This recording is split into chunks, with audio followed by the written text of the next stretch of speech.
Na festa de aniversário dos primos, minha irmã distribuiu sacolinhas de presente para todos que importavam. As das minhas filhas vinham com post-it dizendo: tente mais no ano que vem. Nós não fizemos nenhuma cena. Apenas fomos embora. Na manhã seguinte, minha irmã abriu a porta de casa e gritou tão alto que o vizinho chamou a polícia. Gostaria de dizer que fiquei chocada. Gostaria de dizer que, ao ver o que deram para minha filha, meu sangue gelou. Ou que o tempo desacelerou ou qualquer coisa assim, como nas cenas dramáticas de filme. Mas a verdade é que foi algo que eu meio que já esperava. Não de um jeito esperançoso, mas daquele jeito pesado, cheio de pressentimento, tipo, é claro que isso ia acontecer. A festa foi na casa da minha irmã, que basicamente parece um quadro do Pinterest ganhando vida. Arcos gigantes de balões em cores perfeitamente coordenadas, uma mesa de doces que parecia ter seu próprio assessor de imprensa, camisetas combinando para os gêmeos aniversariantes com a frase Born to Shine. As crianças corriam com sacolinhas de festa costuradas à mão, segurando-as como se fossem tesouros. Minha filha segurava a dela. Ela tem 7 anos. Usava a tiara com brilho que escolheu sozinha naquela manhã, a que ela disse que a fazia se sentir como uma galáxia. Estava nervosa antes de chegarmos, sempre fica com multidões grandes, mas ela praticou dizer feliz aniversário 2 vezes no carro. Até fez 2 cartões, um para cada primo, desenhou estrelinhas e assinou com carinho. Eu já estava orgulhosa dela só por ter vindo. Meu marido e eu ficamos perto da mesa de comida, trocando conversinhas educadas com pessoas que mal conhecíamos. Tentei ignorar como minha irmã quase não falou comigo, como minha mãe me deu aquele sorriso tenso que dizia não crie caso, como meu pai acenou uma vez e voltou a cortar o presunto como se fosse uma cirurgia. Então começaram a entregar as sacolinhas. Cada uma vinha com o nome da criança em letras brilhantes, bichinhos de pelúcia, varinhas de bolhas de sabão, garrafinhas personalizadas e um chaveirinho com a inicial do nome. Uma a uma, as crianças abriam as sacolas radiantes como se fosse manhã de Natal. Daí entregaram uma para minha filha. Uma sacolinha de papel branca sem brilho, sem nome. Só um post-it mal colado na frente, com a letra da minha irmã, dizendo: tente mais no ano que vem. Minha filha ficou olhando como se estivesse lendo errado, esperando que houvesse algo lá dentro que explicasse a piada. Ela colocou a mão dentro. Tirou um giz de cera quebrado, uma borracha usada, um drop de menta embrulhado que parecia ter rolado na bolsa de alguém. E só. Vi sua garganta se apertar. Ela me olhou. Senti seus dedinhos procurando os meus, como se preparasse para algo, talvez achando que tinha feito alguma coisa errada. E foi aí que veio a risada dos adultos. Minha irmã riu primeiro, aquela risada estridente que ela faz quando quer mostrar que está no comando da piada.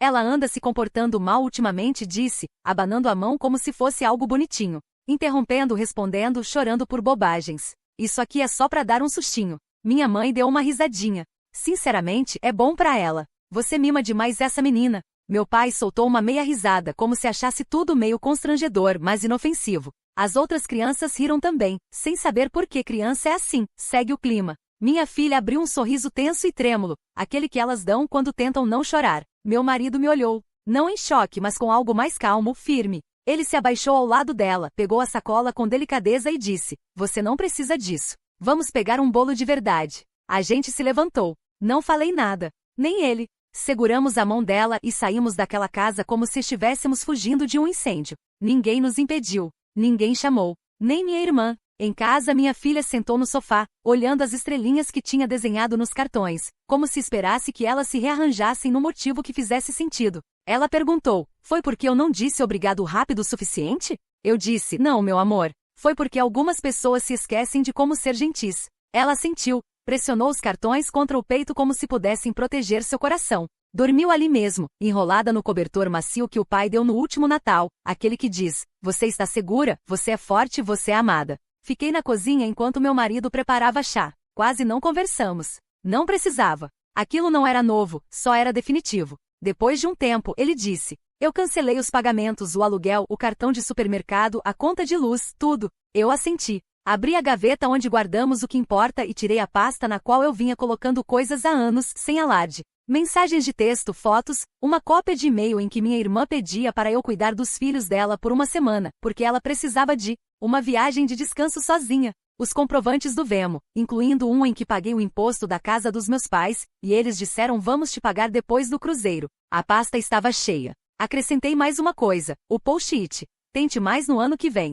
Coloquei dentro de um plástico transparente bem na frente. Meu marido me observou sem dizer nada. Quando olhei para ele, ele assentiu, não como quem dá permissão, mas como quem diz finalmente: amanhã cedo, deixarei algo lá discretamente. Sem mensagem, sem confronto, só a verdade. Eles quiseram ensinar uma lição à minha filha? Tudo bem. Eles que se preparem para aprender a deles também. Não começou com a minha filha. É isso que mais dói. Nunca deveria ter chegado a ela. Ela deveria estar protegida, cercada de amor por toda a família, não só pela que nasceu. Mas na verdade começou muito antes comigo. Crescer na minha casa significava aprender a ensinar, a se moldar na versão de filho que recebia menos crítica naquele dia. Era ler o ambiente antes mesmo de aprender a ler um livro. Silêncio era mais seguro que honestidade, e fingir felicidade era mais fácil do que explicar porque você não estava feliz. Emma sempre foi a favorita. Nunca foi dito abertamente, mas não precisava. Estava no tom de voz dos meus pais quando falavam com ela, no jeito que se iluminavam quando ela contava algo, mesmo que fosse banal,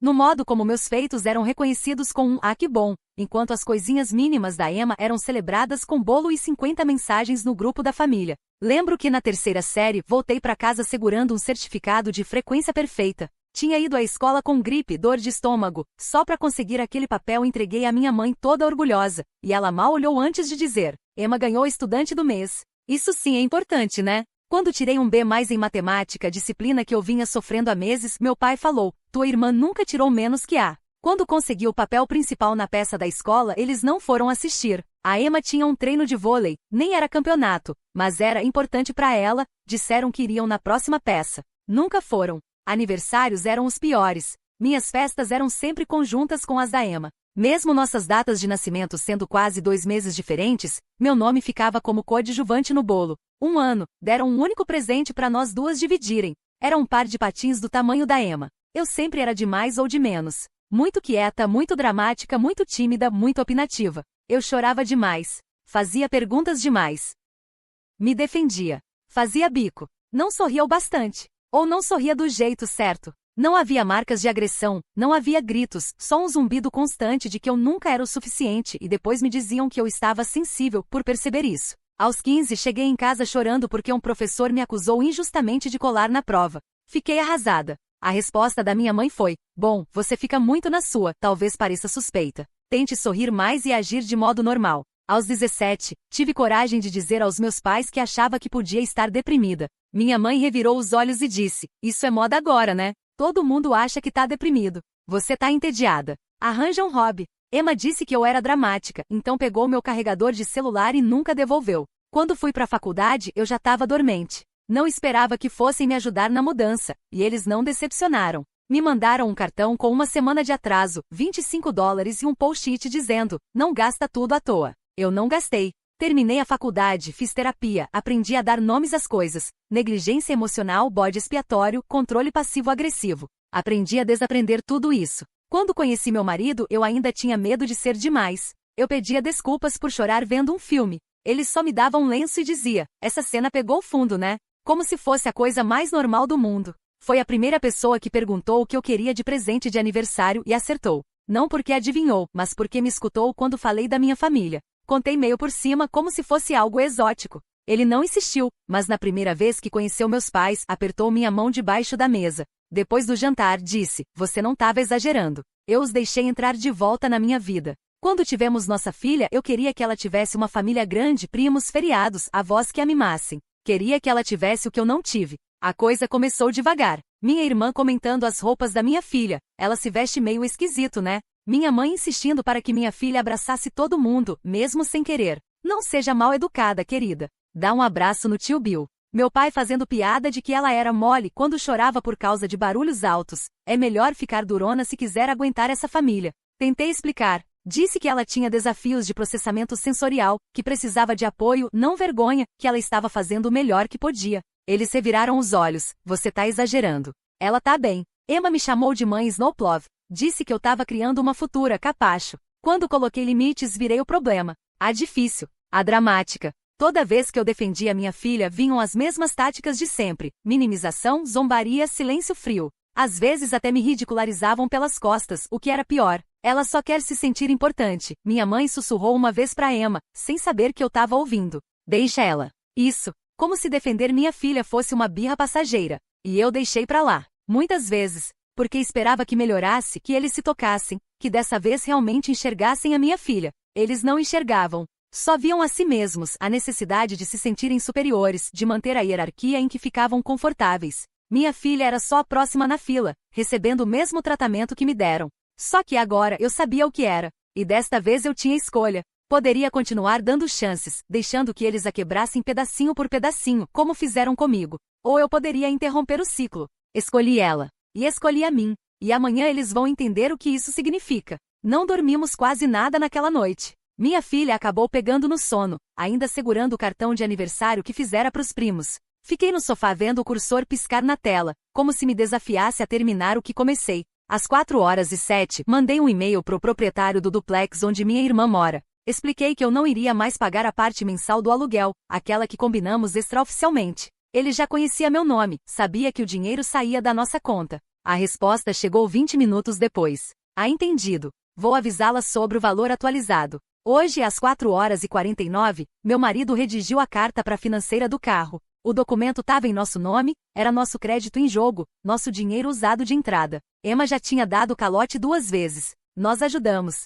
Agora não. Agora paramos de ajudar. Às 6h02 imprimimos mensagens, e-mails, capturas de tela de conversas em grupo, onde chamavam minha filha de difícil, onde a Emma escreveu: ela vai ser igual à mãe, sensível demais e exaustiva. Tinha até um áudio de Natal de 2 anos atrás, quando minha mãe, sem saber que meu marido estava gravando o momento em família, sussurrou pra Emma: não gasta nada muito bom com ela. Ela nunca valoriza mesmo. Falavam de mim.